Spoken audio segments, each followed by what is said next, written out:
जंग के करीब 2 महीने बीतने के बाद यूक्रेन ने पुतिन के गैस वाले प्लान में अड़ंगा डालने की तैयारी कर ली है। खबर है कि यूक्रेन अब नए सिरे से यूरोप के देशों को एकजुट करने की योजना बना रहा है। अब तक यूक्रेन अपील कर रहा था कि रूस से तेल और गैस का इंपोर्ट बंद किया जाए, लेकिन खबर है कि अब वो इंपोर्ट बंद करने के लिए नहीं कहने वाला, बल्कि वो रूस के तेल से अपनी जेब भरने की योजना बना रहा है। खबर है कि ज़ेलेंस्की ने यूरोप के देशों के साथ नई रणनीति पर काम शुरू कर दिया है। ऐसी रणनीति जिसके तहत यूरोप तक नेचुरल गैस तो रूस की ही पहुंचेगी, लेकिन कमाई यूक्रेन की भी होगी। जंग छिड़ने से भी पहले से यूक्रेन की योजना कुछ और थी।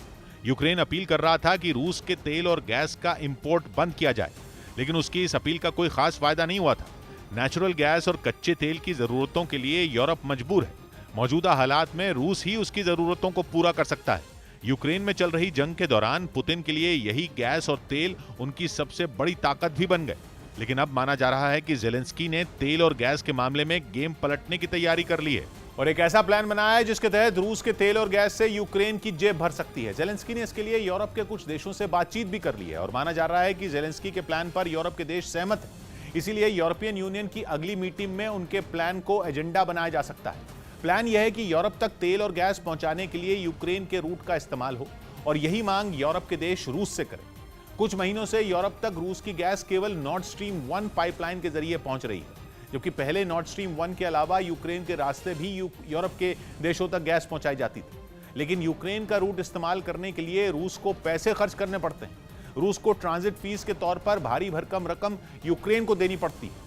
$200 करोड़ सालाना ट्रांजिट फीस, भारतीय रुपयों में 15,000 करोड़। इतनी बड़ी रकम रूस हर साल यूक्रेन को इससे पहले देता रहा, लेकिन पिछले कुछ महीनों से रूस ने सड़क के रास्ते गैस की सप्लाई बंद कर दी, जिससे रूस का ट्रांजिट फीस के तौर पर होने वाला खर्च बच गया और यूक्रेन को होने वाली भारी भरकम कमाई बंद हो गई। और रूस ने यह फैसला केवल यूक्रेन की कमाई पर कैंची चलाने के लिए नहीं किया, मतलब यूक्रेन के रास्ते यूरोप तक गैस की सप्लाई रोकना भी पुतिन की एक सोची समझी चाल साबित हुई।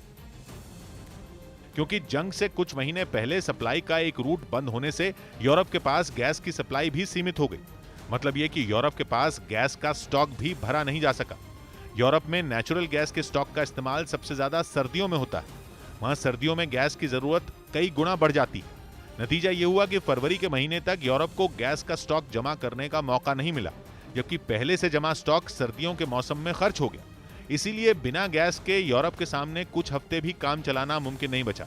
मतलब यह कि पुतिन जानते थे कि फरवरी खत्म होने से पहले जब जंग छिड़ेगी तब तक यूरोप के पास गैस का स्टॉक खाली हो चुका होगा। नतीजा यह होगा कि न चाहते हुए भी यूरोप को गैस रूस से ही लेनी पड़ेगी। दूसरी तकलीफ यह है कि यूक्रेन वाला गैस का रूट बंद होने की वजह से यूरोप अब भी गैस का स्टॉक भरने में नाकाम है।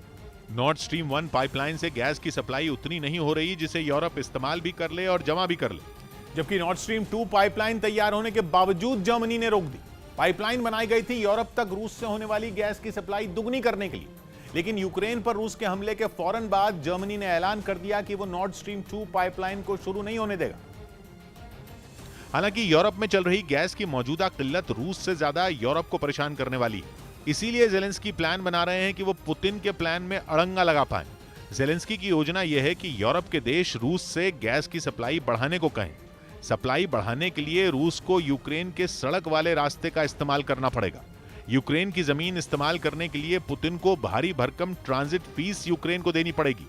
मतलब यह कि रूस की गैस से यूक्रेन पैसे कमा पाएगा। रूस की गैस के एक्सपोर्ट से ज़ेलेंस्की अपनी जेब भर पाएंगे। यानी रूस के खिलाफ जंग लड़ने का खर्च यूक्रेन रूस की ही गैस से निकाल पाएगा।